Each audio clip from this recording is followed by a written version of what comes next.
നമുക്ക് പോവാം.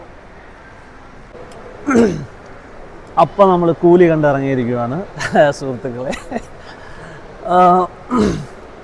കൂലിയെക്കുറിച്ച് പറയാൻ സംഭവം എന്ന് വെച്ചാൽ, നിങ്ങൾ ഭയങ്കര വലിയ സ്റ്റാർ കാസ്റ്റൊക്കെയാണ്, പക്ഷേ നിങ്ങൾ ഒരുപാട് എക്സ്പെക്റ്റേഷനോടുകൂടി പോകരുത്. മോശമല്ല, കണ്ടിരിക്കാം. ആ ഒരു തിയേറ്റർ എക്സ്പീരിയൻസ് തന്നെയാണ്. ഒരുപാട് സ്റ്റാർ കാസ്റ്റ് ഉള്ളത് കൊണ്ട് അത്ര ഭയങ്കര എക്സ്പെക്റ്റേഷനായിട്ട് മൂവി കാണാൻ പോകരുത്. പക്ഷേ മൂവി മോശമൊന്നുമല്ല, കണ്ടിരിക്കാൻ പറ്റുന്ന ഒരു രജനീകാന്ത് മൂവിയാണ്.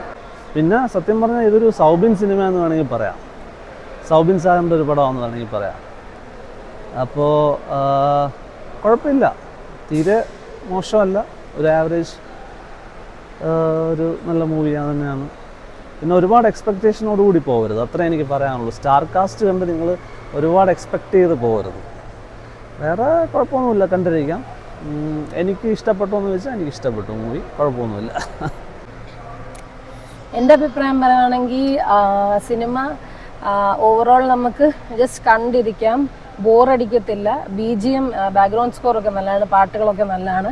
പിന്നെ ആസ് യൂഷ്വൽ രജനീകാന്ത് മൂവിയാണ്, സ്റ്റൈലും ആക്ഷനും രജനീകാന്ത് സ്റ്റൈലും ഒക്കെ കണ്ടിരിക്കാൻ നല്ലതാണ്.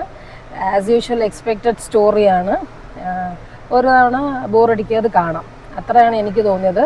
വലിയ അൺഎക്സ്പെക്റ്റഡ് ആയിട്ടുള്ള കാര്യങ്ങളും അങ്ങനെ വലിയ എക്സൈറ്റിംഗ് ആയിട്ടുള്ള കാര്യങ്ങളൊന്നും എനിക്ക് തോന്നിയില്ല. ഒരു normal Rajinikanth movie, as usual സ്റ്റൺസും ആക്ഷൻസും. പിന്നെ ബാക്ക്ഗ്രൗണ്ട് സ്കോറും ഒക്കെ കുറച്ച് നല്ലതായതുകൊണ്ട് നമുക്ക് ആക്ഷൻ്റെ ഇടയ്ക്കൊക്കെ ബാക്ക്ഗ്രൗണ്ട് സ്കോറൊക്കെ ഒരു എക്സൈറ്റിംഗ് ആയിട്ട് തോന്നുന്നു, അതൊരു രസമുണ്ട്. പിന്നെ സൗബിൻ സാഹിർ അടിപൊളിയാണ് ഇതിൽ, അതാണ് എടുത്ത് പറയേണ്ട ഒരു കാര്യം. സോ ഇത്രയേ ഉള്ളൂ ഞങ്ങളുടെ റിവ്യൂ. ഒരു ആവറേജ് മൂവി, വലിയ ഈ കാണിച്ച ഇത്രയും പ്രൊമോഷൻസ് ഒക്കെ ഉള്ളതിൻ്റെ അത്രയും ഒന്നും എത്തിയതായിട്ട് എനിക്ക് തോന്നുന്നില്ല.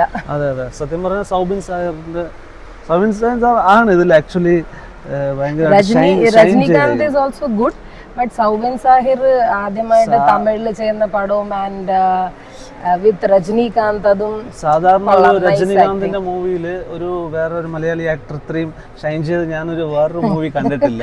അതെ, അപ്പൊ ഈ സിനിമയിൽ അങ്ങനെയല്ല. ഒരു സൗബിന്റെ ഡാൻസ് ആണെങ്കിലും അടിച്ചു പൊളിച്ചു, പിന്നെ ആക്ഷൻ ആണെങ്കിലും പിന്നെ ആക്ടിങ് ആണെങ്കിലും എല്ലാം എനിക്ക് ഇഷ്ടപ്പെട്ടു.